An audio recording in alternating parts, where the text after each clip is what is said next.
Follow me. Come after me, and I will make you fishers of men." At once they left their nets and followed him. Bending over my little girl's crib, I watched my exhausted baby sleep, my precious little girl, Kim, whose hair was golden in the sunlight and whose eyes rivaled the blue of the sky. Tears streaming down my face, I was engulfed by emotion that only a mother knows when her child is in danger. "Christianity is a farce," I silently raged. Kim and I were trapped, and I felt helpless. There was no escape. For the past 16 months Kim and I had been making endless visits to Dr. Rubenstein's where he gave her painful gamma globulin shots. I asked the doctor, "Is Kim going to die? I need to know. I can't give you a miracle. Kim will either start producing enough white cells or she won't." The reality of what the doctor told me paralyzed me with fear. Feeling exhausted and defeated, I said, "Kim is always so sick, and she gets such high fevers. I'm up every night for weeks. Then, just as she seems to be getting better, the whole cycle starts all over again. And now you tell me that there is no end in sight." The doctor replied, "There's no guarantees in life. God has placed you in this position. Face it. Do the best you can. Well, if God has placed me here, He can also get me out. I'm beginning to believe He likes to see people suffer." Humbled and dependent, tired and numb, we had returned home. Her legs would hurt for a couple of days, but she did fall asleep. I paced the living room. "Where are you, God? Why are you so cold and silent?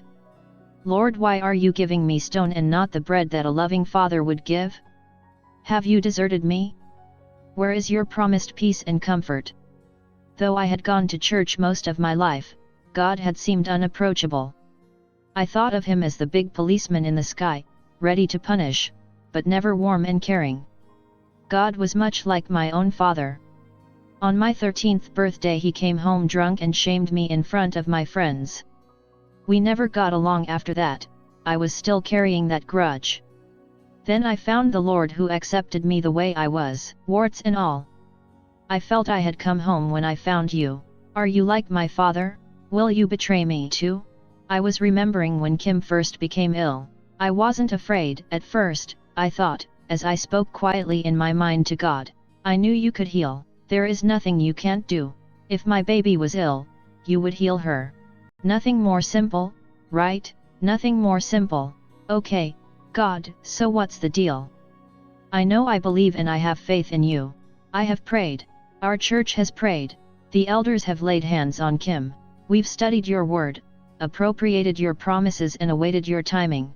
What do you want? Why won't you heal my baby?" Instantly a Bible verse came to mind from Genesis chapter 22 verse 2. Then God said, "Take your son Isaac, your only one, whom you love, and go to the land of Moriah, where you shall offer him up as a holocaust on a height that I will point out to you." I knew then, with absolute certainty, that God was asking for Kim. My mind was suddenly clear as never before, and I realized that I had been placing my love for my little girl above my love for God. I had been asking for my will. My will, not God's will. Realizing that I'd been trying to manipulate God, I saw that I'd been doing all the right things so He would be required to answer my pleading. I had never really considered the possibility that He might ask for Kimmy. Surely, sweet Jesus, you're not asking this of me? Not my baby's life. How easy for you to heal her. Just a touch. Oh, my Lord and my God, not this. Even as I spoke though, I knew the answer. Just like Abraham, only total submission to God's sovereign will would do. In my breaking heart I built an altar. Upon this altar I'd place my only, beloved child, as truly and sacrificially as Abraham had placed Isaac. Oh, my Lord, I place my trust in you.